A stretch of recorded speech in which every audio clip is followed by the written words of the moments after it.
Bismillahirrahmanirrahim. Assalamualaikum warahmatullahi wabarakatuh. Nama diberi Siti Nur Ekilah binti Abdul Rahim. Nombor kami 060240. Kumpulan ini terdiri daripada 6 ahli dan kami akan membentangkan tajuk persepsi wanita Muslim terhadap konsep poligami dalam Islam. Definisi poligami. Poligami dari sudut bahasa adalah menghimpunkan berbilang isteri dalam satu masa. Mengikut Kamus Dewan, poligami bererti amalan beristeri lebih daripada seorang pada masa yang sama. Dalam bahasa Arab, poligami disebut ta'addad al-zawjat yang bererti asal perkataan ta'addad bererti bilangan, manakala perkataan al-zawjat diambil dari perkataan al-zawjat yang bererti isteri. Definisi ini juga terdiri daripada 3, iaitu poligami, monogami dan polyandry. Poligami bermaksud berkahwin lebih daripada seorang. Monogami pula bermaksud berkahwin dengan seorang wanita sahaja. Manakala polyandry bermaksud amalan bersuami lebih daripada seorang dalam satu masa. Dan seterusnya ialah hukum poligami.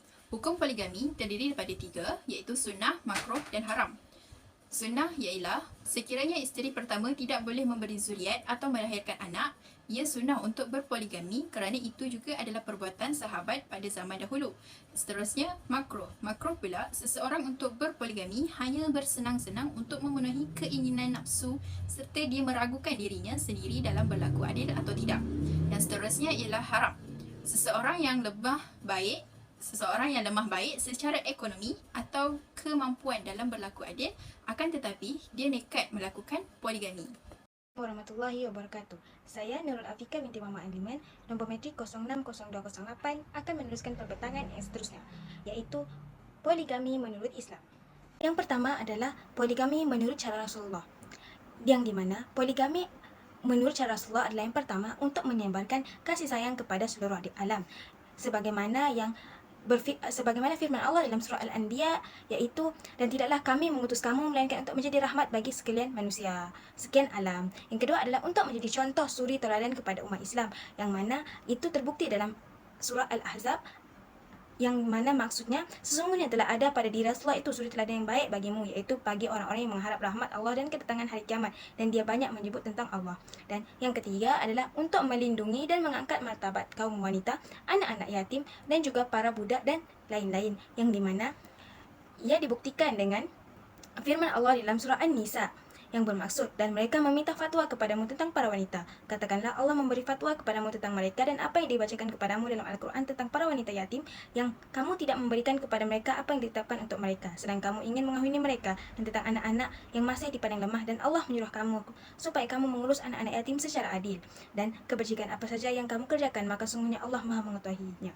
Dan sebab yang keempat adalah untuk membentuk keluarga yang sejahtera, yang dimana Rasulullah menyuruh umatnya untuk berumah tangga dan membentuk keluarga yang sejahtera, bahagia, dan meneruskan generasi Islam yang kuat di masa akan datang, dan bukan hanya untuk menyalurkan fitrah seks semata-mata. Dan yang terakhir adalah untuk dijadikan contoh yang jelas berdasarkan wahyu yang diterimanya, yang mana banyak wahyu yang diturunkan daripada Allah kepada Rasulullah, maka perlu mengkaji agar makna yang terkandung menjadi lebih jelas dan contohnya sesuai dengan apa erti makna kandungannya. Oleh itu, dengan mengetahui makna yang tersirat, maka dengan jelaslah terlihat alasan-alasan di sebalik praktik poligami yang dilakukan Rasulullah tersebut. Dan jelaslah bahawa poligami Rasulullah secara tidak berdasarkan pada keperluan biologi semata-mata ataupun hanya untuk mendapatkan keturunan semata-mata, tapi poligami yang diamalkan oleh Rasulullah adalah untuk menjaga dan menaikkan darjat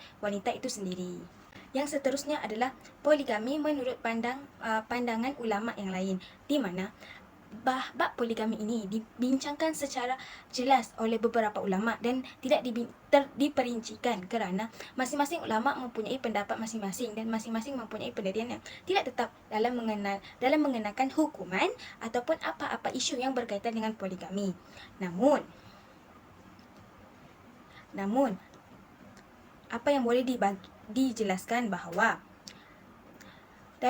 poligami ini boleh dilakukan, tapi jika memenuhi syarat yang sudah jelas dalam Al-Quran, iaitu di mana suami hendaklah berlaku adil. Tetapi jika dia tidak adil, maka dia tidak boleh berpoligami. Adil yang dimaksudkan ini adalah meliputi beberapa bahagian, iaitu adil dalam pembahagian waktu, adil dalam nafkah, adil dalam tempat tinggal, dan adil dalam pembiayaan anak, di mana apa yang dibuat oleh Rasulullah, iaitu poligami Rasulullah di sini bukan berlandaskan keperluan biologi semata-mata, iaitu untuk mendapatkan keturunan, tetapi di sini dia mempertimbangkan di antaranya, yaitu ingin memberi kehormatan kepada janda, mengangkat darjat para janda dan wanita yang menawarkan dirinya untuk dinikahi. Dan pada masa yang sama, Rasulullah menyamakan ataupun mengamalkan unsur keadilan di dalamnya. Bismillahirrahmanirrahim. Assalamualaikum warahmatullahi wabarakatuh. Nama saya Nur Azizah binti Muhammad Masya. Nombor metrik 060156. Baik, saya akan mengulas mengenai isu-isu semasa mengenai poligami di Malaysia. Isu pertama yang akan saya kupas adalah mengenai isu yang terbaru, yakni Syamsul Yusof yang tular di media sosial mengenai pergaduhannya bersama isteri pertama di laman Instagram lah. Kerana Syamsul Yusof mengahwini isteri keduanya, yakni Ira Kaza, tanpa pengetahuan isteri pertamanya, Puteri Sarah.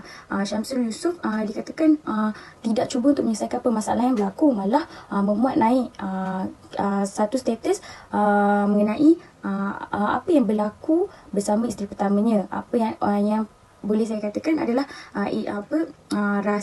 masalah yang sepatutnya disimpan atau tidak perlu diceritakan kepada orang luar, yakni masalah bersama suami dan isteri lah yang patut diselesaikan dan bincang bersama.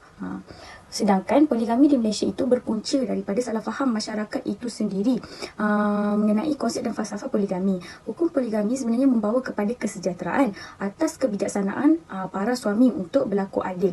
Seterusnya, kes yang kedua, yakni kes Da'i Farhan yang tular di media sosial pada tahun 2020 mengenai perkahwinannya di Tanah Suci Kota Mekah tanpa pengetahuan isteri pertamanya. Da'i Farhan yakni sebagai mutawif pada ketika itu mengahwini isteri keduanya di Tanah Suci Kota Mekah tanpa pengetahuan isteri pertamanya. Isteri keduanya tidak mengetahuilah akan isteri pertama Da'i Farhan itu mengenai kehendak Da'i Farhan yang hendak mengahwininya.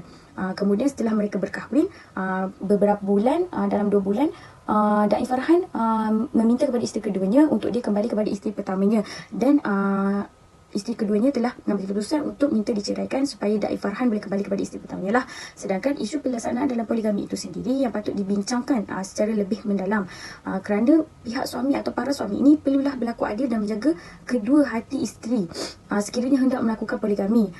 Dan yang lebih terbaik, isu poligami ini patut diselesaikan antara pihak isteri dan juga suami supaya tidak merosakkan masa depan anak-anak mereka. Sekian saja daripada saya. Terima kasih. Assalamualaikum warahmatullahi wabarakatuh. Nama saya Aisyah Umairah binti Abdullah. Nombor metrik 060155. Hari ini saya nak memberitakan tentang persepsi atau komentar wanita Muslim di media sosial tentang poligami. Yang pertama iaitu berdasarkan pemerhatian, ada beberapa bilangan wanita yang menerima poligami. Malahan ada beberapa sebahagian besar wanita yang tidak menerima poligami. Yang kedua, antara sebab dan alasan yang wanita di media sosial banyak menolak poligami ialah, yang pertama, aspek keadilan terhadap isteri pertama. Aspek keadilan bagi isteri pertama ni ialah aspek yang utama kerana kebanyakan lelaki tidak pandai mengadili antara dua perempuan. Yang kedua iaitu aspek perasaan yang dikhianati sehingga berpotensi perceraian. Kebanyakan lelaki tidak pandai menjaga perasaan isteri, manakala dia tak pandai membahagi perasaan isteri pertama dan isteri kedua. Dan yang terakhir iaitu aspek kerjaya pasangan juga boleh terganggu. Dalam masalah rumah tangga, sang isteri boleh terganggu dalam aspek kerjaya kerana tidak mendapatkan tanggungjawab yang terbaik daripada suaminya sendiri. Dan yang seterusnya iaitu persepsi wanita yang menerima poligami ialah, yang pertama iaitu dengan kerelaan isteri pertama kerana darurat atau penyakit kronik. Ada setengah wanita yang mempunyai penyakit kronik dan membenarkan suaminya kahwin lain. Yang kedua iaitu jaminan bahawa mampu berlaku adil terhadap keluarganya. Dan yang ketiga, faktor ajaran agama. Faktor ajaran agama ini juga berkait dengan ajaran dilarangnya berzina. Dan yang terakhir iaitu, maka sekiranya sebahagian besar yang menolak poligami, maka ramailah suami yang bernikah dengan tanpa izin suami di Thailand ataupun di mana-mana tempat yang boleh berkad nikah tanpa izin isteri. Bismillahirrahmanirrahim. Assalamualaikum warahmatullahi wabarakatuh. Nama saya Nurul Syifa binti Hafizun. Nombor metrik 060894. Seterusnya saya akan membentangkan kebaikan dan kekurangan poligami. Antara kebaikan poligami ialah poligami adalah salah satu rahmat dan kurniaan Allah Ta'ala kepada manusia, khususnya buat umat Islam. Seterusnya, poligami juga dapat menambah dan memperkembangkan bilangan umat Islam dengan cepat. Selain itu, dengan poligami juga ia dapat menjaga kebajikan golongan wanita sebelum bersuami, yakni bilangan wanita yang lebih banyak daripada kaum lelaki. Jadi, bagi mengatasi masalah lebih ramai wanita dengan matlamat memberikan perlindungan dan kebajikan mereka, maka poligami lah yang merupakan suatu jalan penyelesaiannya. Seterusnya, poligami juga dapat mengelakkan suami daripada memilih jalan yang menuju ke lembah kehinaan atau dalam erti kata lain, kemaksiatan. Dan akhir sekali, poligami juga dapat membanyakkan lagi keturunan umat Islam. Kekurangan poligami yang dibincangkan di sini bukanlah dari segi pensyariatan poligami. Namun, ada pun keburukan dan kelemahan poligami adalah dari sudut sebahagian pandangan masyarakat dan pengamalan mereka yang berpoligami. Antara kelemahan ataupun kekurangan keburukan poligami ialah poligami akan menyebabkan banyak pihak berdosa disebabkan perbuatan yang membawa kepada kemurkaan Allah Ta'ala seperti berbohong, bergaduh, mengumpat dan sebagainya. Bahkan poligami juga menyebabkan sesebuah keluarga yang harmoni menjadi hancur dan kacau bilau kerana adanya pihak ketiga. Selain itu, poligami juga melibatkan anak-anak yang tidak bersalah dalam masalah seperti mereka ni akan selalu mendengar pertengkaran ibu bapa sekaligus mereka ni kurang perhatian dan kasih sayang daripada ibu bapa. Seterusnya, poligami juga akan membebankan suami kerana suami terpaksa mencari duit lebih atau bekerja keras untuk memberi nafkah kepada isteri-isteri dan anak-anaknya. Akhir sekali, poligami dianggap sebagai amalan yang mendorong kaum suami mengkhianati kepercayaan dan kesetiaan para isteri. Namun, semua anggapan-anggapan buruk tersebut hanya berlaku kepada keluarga yang berpoligami tanpa teori dan cara yang betul, seperti mana yang dianjurkan oleh Islam dan undang-undang negara. Oleh itu, sekiranya hendak berpoligami, hendaklah mendalami ilmu terlebih dahulu agar dapat mencapai kebahagiaan yang sebenar dalam berpoligami. Sekian itu sahaja daripada saya. Terima kasih. Assalamualaikum warahmatullahi wabarakatuh. Nama Umi Zulaika binti Muhammad Rosli, nombor matrik 059540.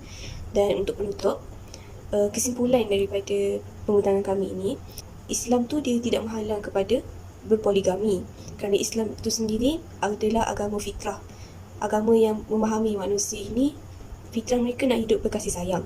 Untuk hidup berpoligami ini, Islam telah meletakkan beberapa syarat untuk si suami dan juga pasangan dalam menjalankan peranan masing-masing supaya kehidupan berpoligami itu terjamin. Institusi keluarga mereka dapat menjamin keadilan untuk isteri-isteri dan juga anak-anak mereka. Selain daripada itu, jika setiap suami ataupun isteri-isteri ni dia menjalankan peranan mereka dengan baik, insya-Allah ia dapat menggambarkan, menunjukkan bahawa poligami ini bukan salah satu isu keruntuhan keluarga. Bahkan ia dapat menolak sangkaan-sangkaan buruk daripada golongan anti-Islam, lebih-lebih lagi golongan feminisme.